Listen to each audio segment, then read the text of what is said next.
مومن جو فدا نقش کفے پائے نبی ہو زہر قدم آج بھی عالم کا خزینہ، گر سنت نبوی کی کرے پیروی امت،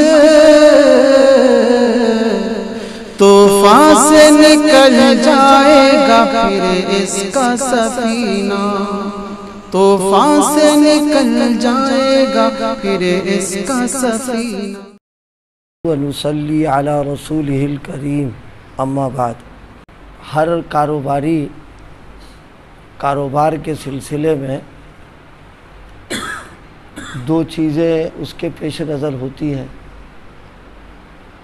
ایک تو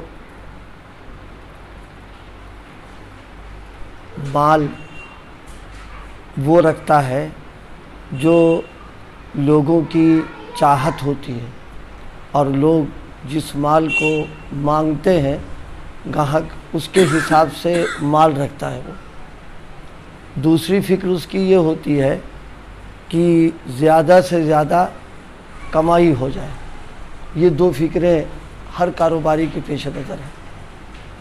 مثلا گرمی کا زمانہ ہے تو اب کاروباری گرمی کے حساب سے جو سامان ہوگا وہ لائے گا، سردی کے حساب سے نہیں سامان لائے گا وہ۔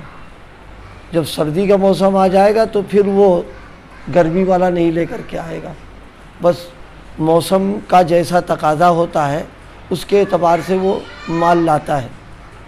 اور دوسری فکر اس کی یہ ہوتی ہے کہ ہمارا مال یہ ہمارے لیے نفع بخش ہو، نقصان اور خسارے کا باعث نہ ہو، اسی لیے محنت کرنا اور کیا کہتے ہیں مال رقم لگانا سب کچھ کرتا ہے وہ۔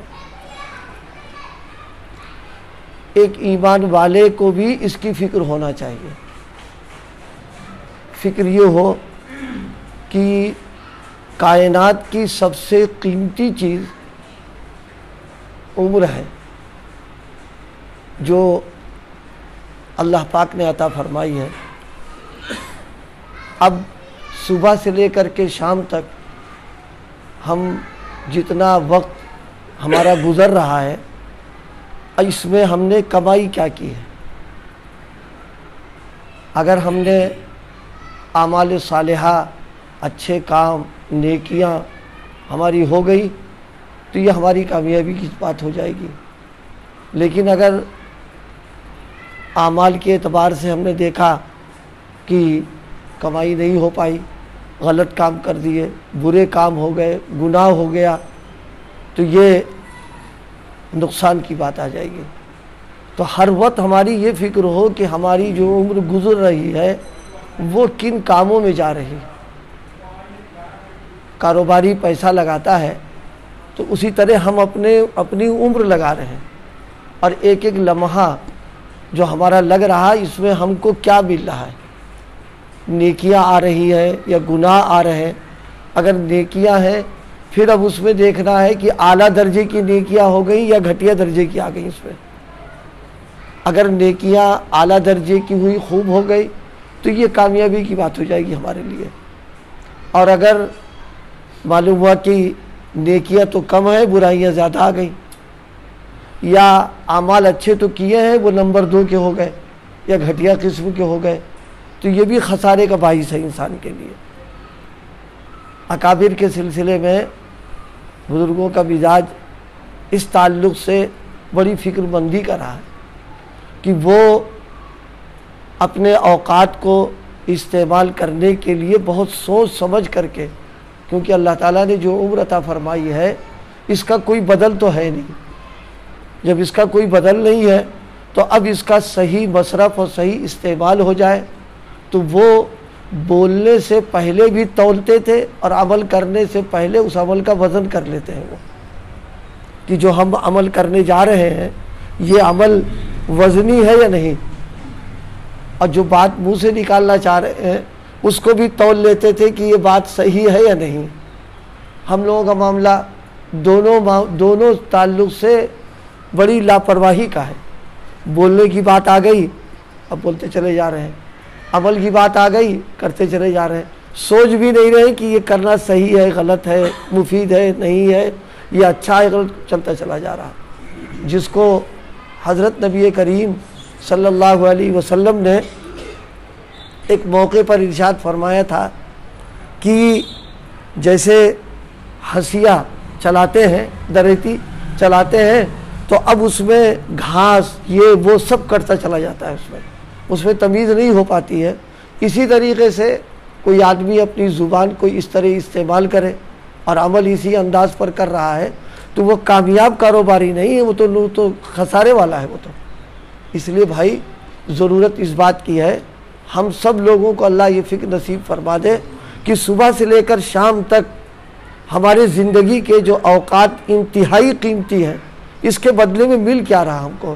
یہ فکر اگر ہو جائے گی تو انشاءاللہ اس فکر کی بنیاد پر دھیرے دھیرے بہت سارے گناہ سے بچ جائیں گے اور پھر اعمال صالحہ کی توفیق نیکیوں کی توفیق انسان کو شروع ہو جائے گی. اور جہاں یہ بے فکری پیدا ہوئی وہاں پھر نقصان کی بات آ جائے گی اس کے اندر. اللہ تعالیٰ نے انسانوں کی زندگی میں جو کچھ ہو رہا ہے اس کے لیے اللہ پاک نے ایک نظام بنایا. ایسا نہیں کہ کوئی نظام نہیں اس کے لیے, وہ ہم کو نظر نہیں آ رہا لیکن نظام اس کا بنا ہوا ہے. اس کے ریکارڈ میں ساری ایک ایک چیزیں ہماری محفوظ ہو رہی ہیں. اسی لیے اکابر نے ایک بات فرمائی ہے کہ زبان سے کوئی بات نکالنے سے پہلے یہ سوچ لو کل جواب دہی ہمیں کرنا ہے اس کی, اور کرنے سے پہلے یہ فکر کر لو کہ ہم کو کل اس کی جواب دہی کرنا ہے. تو جب جواب دہی کا مسئلہ ہے تو اب اتنی تیاری کر لے کہ ہم جواب دے دیں گے اس کا, کر لے اس کو. اور اگر جواب دینے کی ہمت نہیں ہے بلکہ شرمندگی سامنے آنے والی ہے تو جوش میں کچھ نہ کرے, اپنے آپ کو تھوڑا سا ضبط کر لے جائے اس میں. تو آج جو گزارش کی ہے وہ اس بات کی کہ انتہائی قیمتی سرمایہ عمر کا ہے جو اللہ پاک نے دیا ہے. ہم اس کو لگا کر کے کیا لے رہے, ہم بھی ایک کاروباری گویا ہیں, ہمیں کیا مل رہا ہے اس کے اندر, ہمیں اس کی فکر کرنا چاہیے. اگر ہم اس کو لگا کر کے اچھی چیز اعمال مل گئے ہیں بہت اچھی بات ہے. اب دو چیزیں, ایک تو عرض کیا فکر ہو, اسی کے ساتھ دوسرا معمول یہ بنا لے کہ روزانہ توبہ اور استغفار روزانہ کریں. یہ دو عمل کر لے, ایک تو فکر پیدا کرنا اور دوسرے توبہ. دو طریقے ہیں, ایک تو یہ کہ صلاۃ التوبہ باقاعدہ پڑھے, یہ تو بہت اعلیٰ درجے کی بات ہے. اور اگر اس کی نوبت نہیں آ رہی ہے تو کم سے کم رات میں لیٹتے وقت اپنے نفس کو ملامت کرنا اور جو گناہ ہو گئے ہیں اس پر اللہ کے سامنے ندامت شرمندگی اور زبان سے اپنے استغفار کرنا. اگر یہ دو عمل کر لیے جائیں تو پھر انشاءاللہ کنٹرول ہو جائے گا اعمال کے تعلق سے بھی اور زبان کے تعلق سے بھی. اللہ پاک عمل کی توفیق عطا فرمائے.